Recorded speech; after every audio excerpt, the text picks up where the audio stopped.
obscure fire spell on an ancient scroll. How could I resist? The scroll contained a hidden map to Zendikar, and when I followed it, there was a fight waiting for me.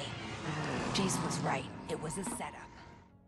Hi guys, Jinken here again, and this time with a review of Magic the Gathering Duel of the Planeswalkers 2014, and that's by Wizards of the Coast. Now, chances are you're watching this video because you're aware of what Magic the Gathering is, and you want to see how the video game plays out, or you own the previous titles, which were Magic the Gathering Duels of the Planeswalkers, or Magic the Gathering Duels of the Planeswalkers 2013, and you just want to see if there's enough difference to actually warrant a purchase.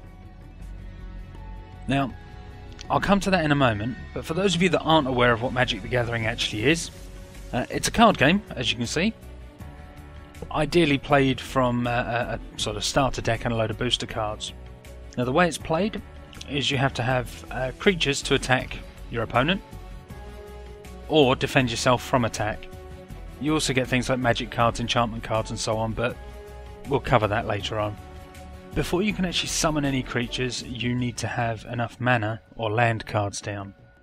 As you can see, mine are depicted by the little green trees, and locals were by the little red flame there.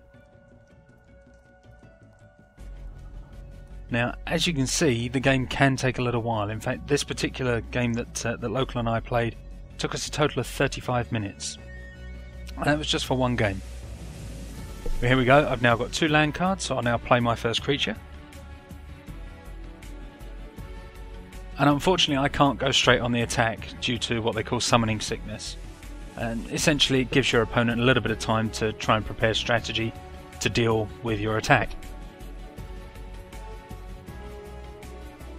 There are some creatures that don't actually come in with summoning sickness, but obviously I wasn't lucky with the draw this time.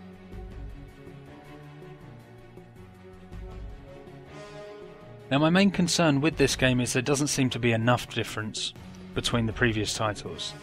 They've changed the look of the table, and obviously they've added in new cards for 2014. But if you already own the previous games, it's not necessarily a worthwhile purchase, unless you're one of these people that actually wants every card available to you. And as you can see there, what I played there was I believe it's an artifact card. It actually gives me 1 life point every time I play a green style card.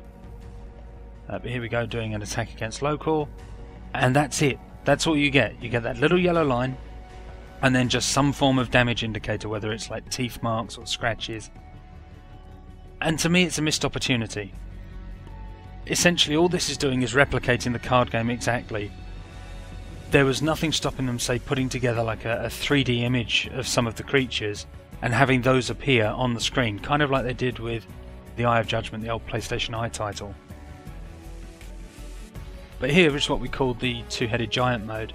Now this is a co-op game, co-op multiplayer game should I say, and here we have myself and Local against 2 AI characters. And again, it's kind of a concern here. The actual write-up for the rules of this game state that you share everything with your teammate. And that doesn't seem to be the case. You actually only seem to share life points. Otherwise, most of the characters that I've got, or most of the creatures I've got on the left-hand side, I would have been able to summon because effectively I've got 6 mana available to me. And the ones that I've got only take so much mana, and 2 of those must be trees if you like. Another concern with this title is that they seem to have slowed it down since the previous games. When playing against the computer especially, as the computer plays a card, if it's a creature or an artifact, it zooms right up to the screen and it seems to stop until you actually choose to press continue, sort of willing you to read the card itself. And to me that comes across as, it sort of breaks the flow of the game, which is a bit of a big disappointment.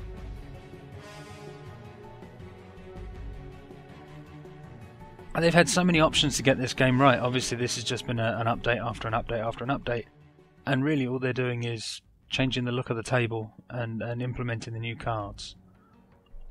There doesn't seem enough there, so if you've already got the previous games and you're not one of these people that must have every card, you don't necessarily need this game, I'm sorry to say. But we do have a new mode, and that new mode is sealed play.